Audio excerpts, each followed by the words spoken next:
नमस्कार मित्रों, मैं प्रमोद कुमार यादव आप सभी का लाइफ हाई स्टडी आईएएस में स्वागत करता हूं। दोस्तों, आज हम 40 प्राचीन भारतीय इतिहास मध्यकालीन भारतीय इतिहास के अति महत्वपूर्ण प्रश्नों का संग्रह देखेंगे जो UPPSC, BPSC, UKPSC, Chhattisgarh, Jharkhand, Madhya Pradesh आदि की प्रारंभिक परीक्षाओं के दृष्टिकोण से अति महत्वपूर्ण है। चलिए देर न करते हुए क्वेश्चन नंबर 1 देखते हैं। निम्न में से कौन सा नवपाषाण कालीन स्थल है? ऑप्शन नंबर 1 आदमगढ़, ख बागोर, ग रंगपुर, घ मेहरगढ़। दोस्तों, आदमगढ़ और बागोर ये मध्य पूरा पाषाण कालीन स्थल हैं। रंगपुर ये हड़प्पा कालीन स्थल है।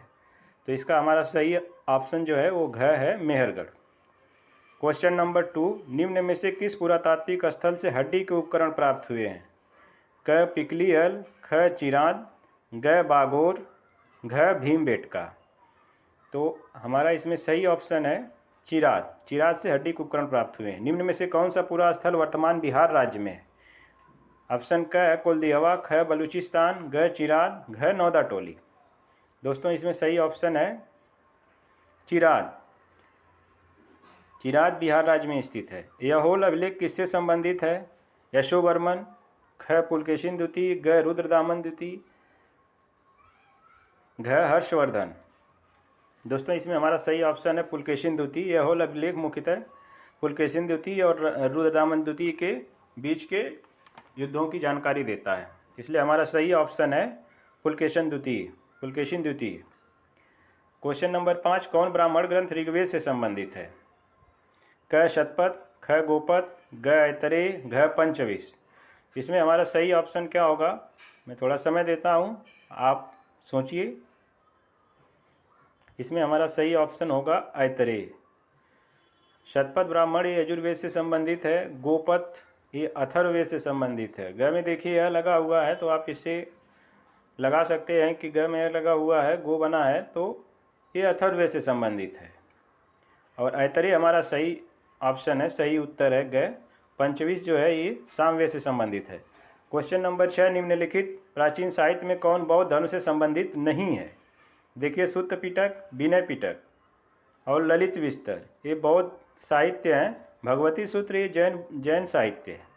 इसमें महावीर की शिक्षाओं का संग्रह है। महावीर के जीवन का वर्णन है इसमें, तो इसलिए हमारा सही ऑप्शन है ग। क्वेश्चन नंबर 7, मोहनजोदड़ो की खोज किसने की थी या उत्खनन किसने किया था? उत्खननकर्ता कौन थे? ये सही होना चाहिए। तो इसमें क है दयाराम साहनी, ख है यज्ञदत्त शर्मा, ग है राखाल दास बनर्जी, घ है जगपत जोशी। दोस्तों, इसमें हमारा सही ऑप्शन है, ज़रा सोच लीजिए आप, मैं बताता हूँ। इसमें हमारा सही ऑप्शन है राखाल दास बनर्जी। दयाराम साहनी जो है हड़प्पा के उत्खननकर्ता थे। और क्वेश्चन नंबर 8 हमारा है, चीनी यात्रियों का प्राचीन भारत में आने का सही कालानुक्रम क्या है? 1 पे है वेनसांग, क पे मानिए फाइयान, इत्सिंग, मातवानलिन। तो इसमें देखिए, सबसे पहले यहाँ आए थे फाइयान, जो चंद्रगुप्त प्रथम के समय आए थे। दूसरे नंबर पे आए थे वेनसांग। तो हमारा ऑप्शन सही हो जाएगा 2, 1। और उसके बाद इत्सिंग आए थे 7वीं सदी के अंत में। उसके बाद आए थे मातवानलिन। तो इसमें हमारा सही ऑप्शन ख लग रहा है। ये क्वेश्चन ऑप्शन नंबर ख सही हो जाएगा, 2, 1, 3, 4। घग्गर नदी तट पर अवस्थित नगर निम्न में से कौन सा है? क रोपड़, ख कालीबंगा, ग आलमगीरपुर, घ बनावली। आप सोचिए कौन सा सही होगा। अब मैं इसका उत्तर बताता हूँ। इसका सही उत्तर है ख, ऑप्शन नंबर ख, कालीबंगा। घग्गर के तट पर अवस्थित नगर है कालीबंगा। क्वेश्चन नंबर 10, किस शब्द का उल्लेख ऋग्वेद में सबसे अधिक बार हुआ है?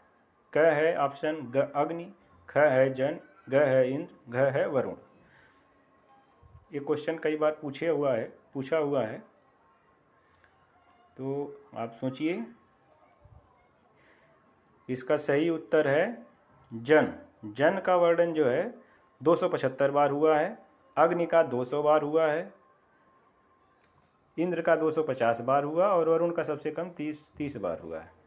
लेकिन अगर ये पूछा जाए प्रश्न में और उसमें ऑप्शन रहे पिता का, तो पिता का सबसे ज़्यादा उल्लेख हुआ है ऋग्वेद में 335 बार, तो उस समय वह सही होगा। लेकिन नॉर्मली मैंने भी कई परीक्षाओं में देखा है कि उसमें अग्नि और जन यही दो रहते हैं ऑप्शन में, किसका सबसे अधिक उल्लेख हुआ है, तो उसमें जन जन अगर ऑप्शन है तो सबसे ज़्यादा यही होगा, क्योंकि 275 बार है जन के बारे में उल्लेख। उसके बाद इंद्र आएंगे, इंद्र का जो है उल्लेख वो 250 बार ही है। क्वेश्चन नंबर 11, बुद्ध के जीवन से संबंधित बौद्ध धर्म के प्रतीकों में से कौन जन्म का प्रतीक है? क्वेश्चन ऑप्शन नंबर क है कमल व सांड, ख है घोड़ा, ग है पीपल, घ है स्तूप। तो देखिए कमल व सांड, ऑप्शन नंबर क सही होगा। ख घोड़ा गृह त्याग का है, गृह त्याग का है, और ग पीपल एक ज्ञान प्राप्ति का है, स्तूप और मृत्यु का है, मृत्यु का प्रतीक है। क्वेश्चन नंबर 12, राज्याभिषेक के किस वर्ष अशोक ने धम्म महामत नामक अधिकारी की नियुक्ति की थी? इसमें ऑप्शन नंबर क है 12वें वर्ष, ख 14वें वर्ष, ग 18वें वर्ष, घ 21वें वर्ष। इसमें हमारा सही ऑप्शन है 14वें वर्ष। राज्याभिषेक के 14वें वर्ष अशोक ने धम्म महामात्र की नियुक्ति की थी और 13 वर्ष बाद की थी। अगर कभी आए कितने वर्ष बाद किया था, ऑप्शन में 13 रहे तो वो 13 होगा, लेकिन ये है कि किसवें वर्ष की थी, तो वो 14वें वर्ष की थी अपने राज्याभिषेक के। प्राचीन भारत में सातवाह किसे कहा जाता था? ये देखिए यूपीएससी में भी पूछा गया था, पिछली साल या उसके पहले बार में, उसके पहले। इसमें ऑप्शन है किसानों के प्रधान, ब्राह्मणों के प्रधान, व्यापारियों के प्रधान और शूद्रों के प्रधान। इसमें सही ऑप्शन हमारा ग है, व्यापारियों के प्रधान। निम्नलिखित प्राचीन सिक्कों में से कौन सोने का सिक्का नहीं था, सोने का नहीं था? देखिए क है निश, ख है स्वर्ण, ग है शतमान, घ है पल। तो इसमें हमारा सही है, देखिए निष्क, स्वर्ण और पल ये तीनों जो हैं सोने के सिक्के हैं, शतमान चांदी का सिक्का है, इसलिए ऑप्शन नंबर ग हमारा सही होगा। गुप्तकालीन मंदिर कौन झांसी के देवगढ़ में अवस्थित था? तो ये है क शिव मंदिर, ख है दशावतार, ग है विष्णु मंदिर, घ है बौद्ध मंदिर। तो इसमें हमारा सही ऑप्शन है दशावतार मंदिर। झांसी में जो है देवगढ़ में दशावतार मंदिर स्थित है। निम्न चोल शासकों में से किसने चोल मार्तंड उपाधि ग्रहण की थी? आप सोचिए, इसका सही ऑप्शन होगा राजराज प्रथम। राजराज प्रथम ने चोल मार्तंड की उपाधि ग्रहण की थी और राजेंद्र प्रथम ने बंगाल के शासक महिपाल को पराजित करके गंगईकोंड चोल की उपाधि ग्रहण की थी और उसी के उपलक्ष्य में उन्होंने एक नगर बसाया था गंगईकोंडचोलपुरम। और यहाँ पे चोल मार्तंड उपाधि की बात है, न कि गंगईकोंडचोल की, तो इसलिए राजराज प्रथम ऑप्शन नंबर क सही होगा। चोलकालीन प्रशासन में प्रांतों को क्या कहा जाता था? मंडल, क, ख वलनाडु, ग कुर्रम, घ तंकुरम। अब सोचिए, थोड़ा समय देता हूँ। इसका ऑप्शन नंबर क सही होगा। प्रांतों को मंडल या मंडलम कहा जाता था। क्वेश्चन नंबर 17, निम्नलिखित में से किस दिल्ली सुल्तान ने एकता शासन व्यवस्था की संकल्पना दी थी? ऑप्शन है कुतुबुद्दीन ऐबक, ख है इल्तुतमिश, ग है बलबन और घ है अलाउद्दीन खिलजी। तो दोस्तों, एकता शासन व्यवस्था की संकल्पना इल्तुतमिश ने दी थी, तो ऑप्शन नंबर ख हमारा सही होगा। निम्नलिखित दिल्ली के सुल्तानों में किसने नायब-ए-ममलकत की स्थापना की थी? ऑप्शन है क अलाउद्दीन खिलजी, ख है बलबन, ग है बहराम शाह, घ है अलाउद्दीन मसूद शाह। आप सोचिए,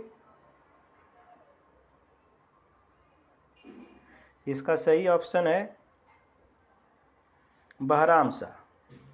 नायब-ए-ममलकत का पद ऐसा था जिसमें मैक्सिमम अधिकार जो है नायब-ए-ममलकत को दे दिया गया था और यही नासिरुद्दीन महमूद के समय में बलबन ने अपने को सर्वेसर्वा बना लिया था इसी पद पर नियुक्त होकर के। इसलिए हमारा सही ऑप्शन है कि स्थापना किया था किसने? बहराम शाह ने। क्वेश्चन नंबर 19 है, मुसलमानों का दक्षिण भारत पर प्रथम आक्रमण किस शासक पर हुआ था? क रामचंद्र देव, ख राजेंद्र, ग देवराय, घ देवराय द्वितीय। देखिए देवराय द्वितीय, देवराय तो बाद के हैं, इसलिए इस ऑप्शन में ये विजयनगर के शासक हैं। इसमें रामचंद्र देव सही उत्तर है, तो इसलिए 19 का क्वेश्चन आंसर हो जाएगा ऑप्शन नंबर क। दिल्ली सल्तनत का कौन सा सुल्तान जिसे विश्व का सुल्तान, युग का विजेता, जनता का चरवाहा जैसी उपाधियां दी गई थी? ऑप्शन नंबर क है मोहम्मद तुगलक, ख है अलाउद्दीन खिलजी, ग है फिरोज शाह तुगलक, घ है गयासुद्दीन तुगलक। इसका ऑप्शन है सही अलाउद्दीन खिलजी। अलाउद्दीन खिलजी एक साम्राज्य निर्माता था जिसने दिल्ली सल्तनत का पहला सुल्तान था, जिसने बृहद स्तर पर दक्षिण भारत पर आक्रमण किया। वैसे शुरुआत तो जलालुद्दीन खिलजी के समय ही हो गई थी और इसी ने किया था। उस समय सूबेदार था दक्षिण भारत का, दक्षिण का। तो इसलिए इसमें हमारा सही नंबर ऑप्शन नंबर बी सही होगा, ख सही होगा, अलाउद्दीन खिलजी। नेक्स्ट क्वेश्चन पर चलते हैं। निम्नलिखित में से किस दिल्ली सल्तनत के सुल्तान ने दीवान मुश्त खराज नामक विभाग की स्थापना की थी? ऑप्शन नंबर क है मुबारक शाह खिलजी, ऑप्शन नंबर ख है अलाउद्दीन खिलजी, ऑप्शन नंबर ग है मोहम्मद बिन तुगलक, ऑप्शन नंबर घ है खिज्र खां। थोड़ा सा समय देते हैं। इसका सही उत्तर है अलाउद्दीन खिलजी। आप इसकी संकल्पना समझिए। दीवान मुश्त खराज का गठन इसलिए किया गया था, जो राजस्व एकत्र करने वाले अधिकारी होते थे वो गबन करते थे, तो उसकी जांच के लिए जो उन पे बकाया होता था, इकट्ठा वो कुछ करते थे, एकत्र कुछ करते थे, लेकिन दिल्ली सल्तनत को भेजते कम थे। तो उसकी जांच के लिए जो है दीवान मुश्त खराज नामक अधिकारी की स्थापना किया था अलाउद्दीन खिलजी ने। क्वेश्चन नंबर 22 है। निजामुद्दीन औलिया ने किस दिल्ली सुल्तान के बारे में कहा था दिल्ली अभी बहुत दूर है? क है फिरोज शाह तुगलक, ख है मोहम्मद बिन तुगलक, ग है गयासुद्दीन तुगलक और घ है अलाउद्दीन खिलजी। थोड़ा सा आप सोचिए। इसका सही उत्तर होगा गयासुद्दीन तुगलक। गयासुद्दीन तुगलक का निजामुद्दीन औलिया से मनमुटाव हो गया था, इसलिए उन्होंने इसके बारे में ऐसा कहा था। क्वेश्चन नंबर 23 है। सैयद वंश का संस्थापक था खिज्र खां, मुबारक शाह, मोहम्मद शाह, सिकंदर लोदी। तो सैयद वंश का संस्थापक सही हो जाएगा हमारा ऑप्शन नंबर क, खिज्र खां थे। दिल्ली सल्तनत में अनुवादित किए गए ग्रंथ फरहंग ए सिकंदरी का संबंध किस विद्या से था? गान विद्या, आयुर्वेद, घ है संगीत। इसका सही उत्तर होगा आयुर्वेद। ये आयुर्वेद से संबंधित पुस्तकों का ये अनुवाद है फरहंग ए सिकंदरी। इसलिए हमारा सही ऑप्शन होगा ऑप्शन नंबर ख। निम्नलिखित में से कुछ सुल्तान ने गुलरुखी उपनाम से फारसी में कविताएं लिखी? क है इब्राहिम लोदी, ख है सिकंदर लोदी, ग है खिज्र खां, घ है बलबन। इसमें हमारा सही ऑप्शन हो जाएगा दोस्तों सिकंदर लोदी। जलालुद्दीन द्वारा स्थापित दीवान वकूफ नामक विभाग का संबंध था? ऑप्शन है हमारा व्यय के कागजात की देखभाल करना, ख है बकाया राशि की जांच करना, ग है मालगुजारी की व्यवस्था करना, घ है कर राशि को बढ़ाना। हमारा सही उत्तर है ऑप्शन नंबर क, व्यय के कागजात की देखभाल करना। प्रश्न संख्या 28 है। निम्नलिखित दिल्ली के सुल्तानों में से किसने दीवान रियासत नामक विभाग की स्थापना की थी? ऑप्शन नंबर क है मोहम्मद बिन तुगलक, ऑप्शन नंबर ख है फिरोज तुगलक, ऑप्शन ग है अलाउद्दीन खिलजी और घ है बलबन। इसका सही उत्तर है ऑप्शन नंबर ग, अलाउद्दीन खिलजी। दीवान रियासत की स्थापना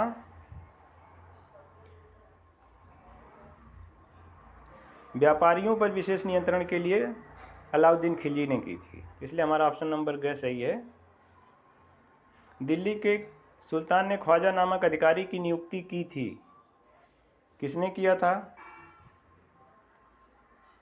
ऑप्शन नंबर क है बलबन, ख है अलाउद्दीन खिलजी, ग है मोहम्मद बिन तुगलक, घ है गयासुद्दीन तुगलक। जिसमें हमारा सही उत्तर हो जाएगा बलबन। बलबन ने इक़्तिदारों के साथ आय व्यय की सही जांच के लिए, सही आय व्यय का सही पता लगाने के लिए ख्वाजा नामक अधिकारी की नियुक्ति की थी। तो हमारा सही ऑप्शन हो जाएगा बलबन। क्वेश्चन नंबर 30 है। निम्नलिखित में से किस अधिकारी का कार्य बाजार पर नियंत्रण रखना था? शहना ए मंडी, ख है दीवान रियासत, ग है वकील दर, घ है मुहतसिब। ये शाना ए मंडी, दूसरा दीवान रियासत, तो इसमें सही ऑप्शन है दीवान रियासत। बाजार पर नियंत्रण का काम जो था वो अलाउद्दीन खिलजी ने दीवान रियासत को दिया था। और शाना ये मंडी का देख रेख करता था, जैसे विक्रय उक्रय हो रहा है वहाँ पे, वहाँ की जो नाप जोख हो रहा है वहाँ के लिए, लेकिन बाजार नियंत्रण का कार्य जो था वो दीवान रियासत के पास था। तो हमारा सही उत्तर हो जाएगा ख। क्वेश्चन नंबर 31 पे चलते हैं। भारत में चरखे का पहला लिखित उल्लेख किस रचना में मिलता है? क है फुतुह सलातीन, ख है अकबरनामा, ग है तबकात नासिरी, घ है मुबारक शाही। इसमें देखिए सही ऑप्शन क्या होगा। इसमें सही ऑप्शन है ऑप्शन नंबर क, फुतुह सलातीन। ये है इसामी की पुस्तक है जिसमें चरखे का पहला सबसे पहले उल्लेख मिलता है। तो ऑप्शन नंबर क हमारा सही हो जाएगा। क्वेश्चन नंबर 32 पे चलते हैं। निम्नलिखित में से दिल्ली के किस सुल्तान ने दीवान खैरात नामक विभाग की स्थापना की थी? खैरात का मतलब दान। तो ऑप्शन में देखते हैं। ऑप्शन नंबर क है फिरोज शाह तुगलक, ऑप्शन नंबर ख है मोहम्मद बिन तुगलक, ऑप्शन नंबर ग अलाउद्दीन खिलजी, ऑप्शन घ है गयासुद्दीन तुगलक।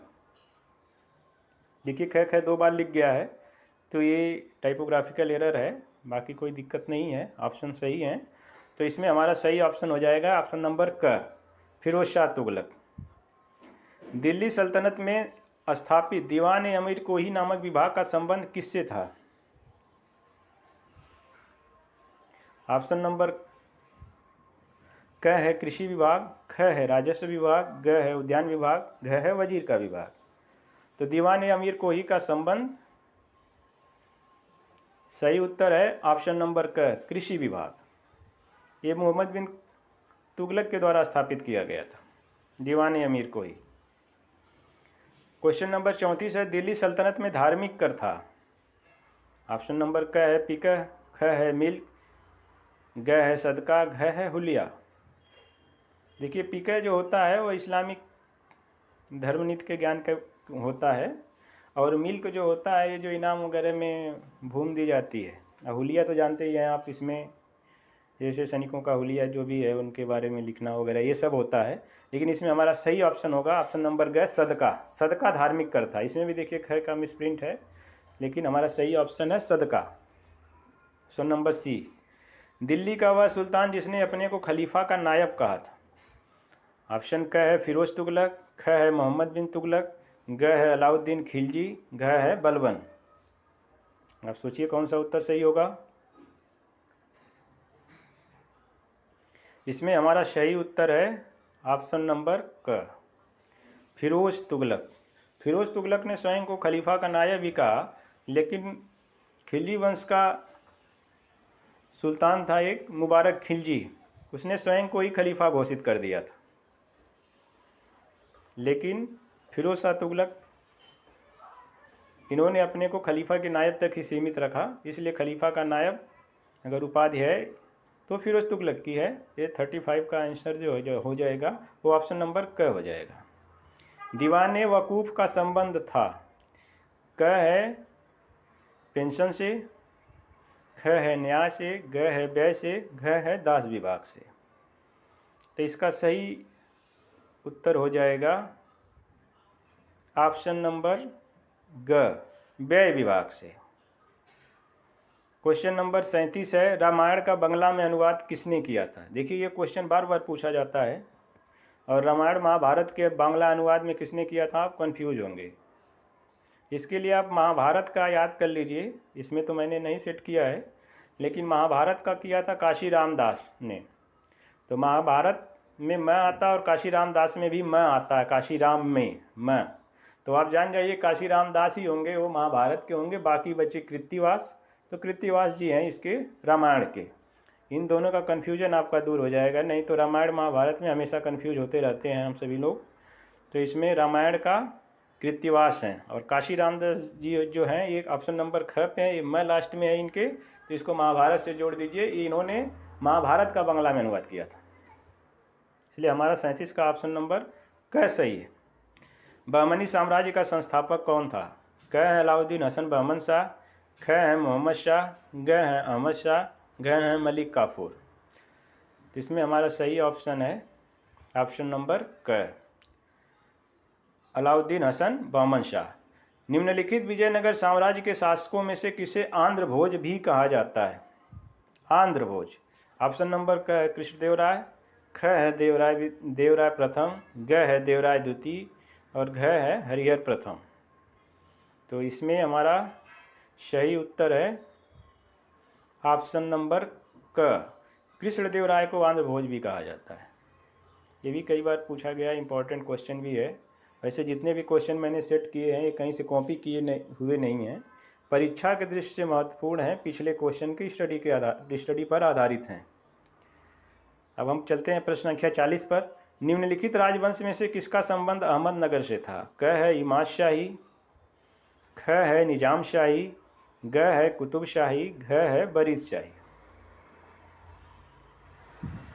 इसमें देखिए हमारा सही ऑप्शन है निजाम शाही। अहमदनगर का संबंध जो है वो निजाम शाही वंश से है और इमाद शाही ये है बरार से संबंधित है। कुतुब शाही का एक टिक आप जान लीजिए, कुतुब शाही जो है गोलकुंडा आता है क, तो आप उससे कुतुब शाही लगा लीजिए। जब भी ऑप्शन मिलान के लिए ऐसे क्वेश्चन भी दिए जाते हैं तो कुतुब शाही जहाँ गोलकुंडा दिखे तो कुंडा से समझ जाइए कि कुतुब शाही है। और निजाम शाही जो है अहमदनगर से है।